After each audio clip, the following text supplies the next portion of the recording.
Assalamualaikum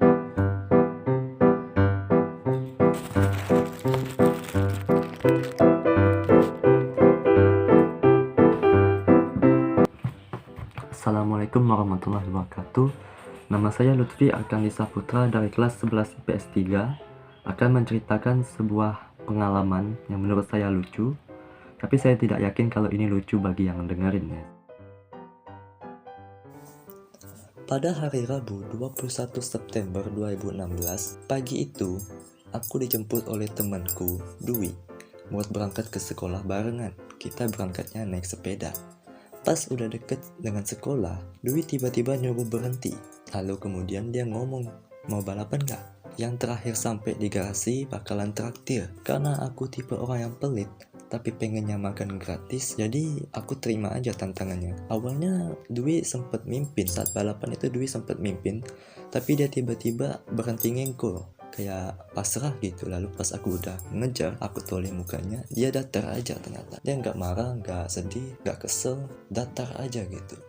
Lalu karena aku rasa aku juga bakalan menang, aku langsung balikin muka lagi ke depan, dan ternyata aku paham kenapa Dwi begitu. Ramai, kami nggak bisa lewat, dan aku saat itu baru ingat kalau remku itu blong. Jadi kalau mau nerobos belok ke kanan seharusnya bisa, tapi karena ada anak-anak yang main di situ, jadi kehalang jalannya, nggak bisa. Mau lurus ke depan, nggak bisa. Mau belok ke kiri tikungan itu, tidak bisa. Mau masuk ke halaman rumah orang, nggak sempat, karena sepeda kami ngebut, nggak ada remnya lagi. Jadi hanya ada dua pilihan saat itu, mau ngerem pakai sepatu dan rusakin sepatu baru, atau terjun ke parit yang hanya ngorbanin pakaian. Basah-basah lah gak apa-apa. Dan dalam waktu singkat, aku lebih milih untuk terjun ke parit. Aku bisa ngerasain semua orang itu merhatiin aku yang ada di dalam parit, karena mereka awalnya lagi semuanya pada asik main, tapi tiba-tiba berhenti karena ada yang terjun ke parit, itu aku.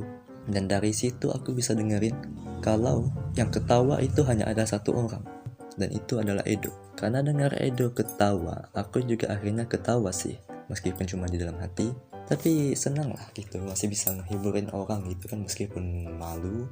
Dan setelah kejadian itu aku langsung bilas. Untungnya ada pakaian lapis, jadi aku bisa pakai pakaian lapis itu aja buat olahraga. Dan baju batiknya itu aku jemur di atas tempat sampah, karena gak ada tempat lain yang bisa langsung kena sinar matahari hari itu. Dan baru bisa pakai bajunya lagi pas udah mau pulang sekolah, soalnya lama banget keringnya. Jadi mungkin itu aja dulu dari saya. Maaf kalau kepanjangan dan agak-agak nyambung, soalnya saya nggak bisa bikin cerita. Saya juga nggak bisa ceritain dengan benar.